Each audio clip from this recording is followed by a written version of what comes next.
Are you living a life that is going to make a difference for those who are around you? A difference to the family that you were a part of, to the community that you are investing in, and maybe even to those who come after you?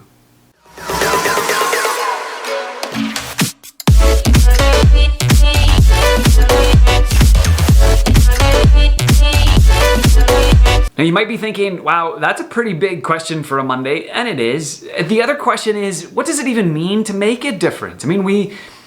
I think all of us want to be the kinds of people that make the world a better place, that engage with those who are around us and who leave the world better than we found it. I think that's deep down what most of us want. There's a number around who might take advantage of the system and try to just get as much as they can for themselves right now without worrying about the consequences to anybody at all, but I think that's few and far between.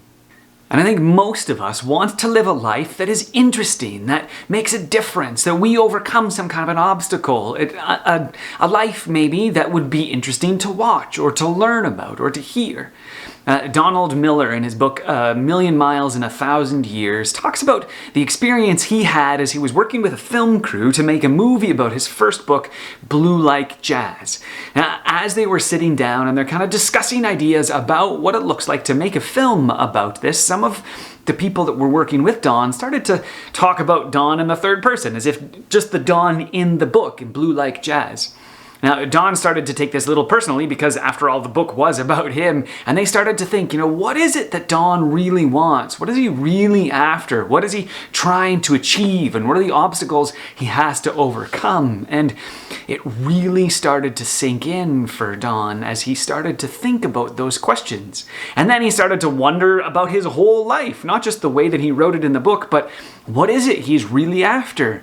Is he overcoming the obstacles that he needs to overcome in order to get there? Is what he's really after actually any good?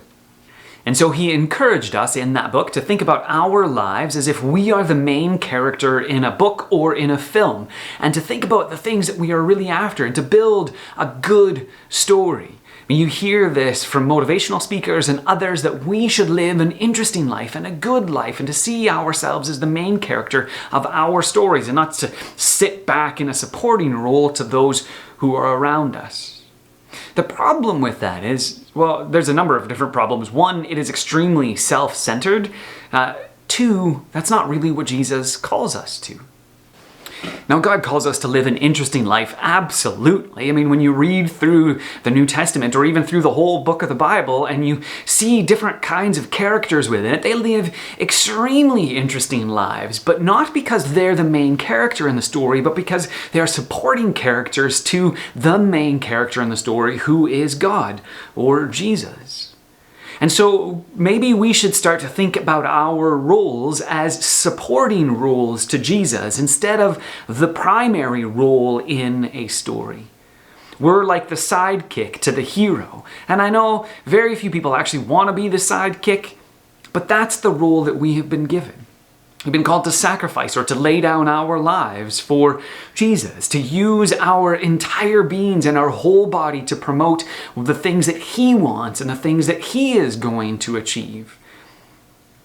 And so maybe that's a challenge for you this week, to see your life not necessarily as if you are the main character, but as if you are a supporting character to Jesus, who is the main character. What are the things that He wants to have achieved in your life this week? What are the ways that you can support what He wants to have happen to those who are around you? As usual, if this has been useful for you, I'd encourage you to like and to subscribe, and maybe tell us down below the ways in which you can see yourself as a supporting character to the main character of Christ in your life.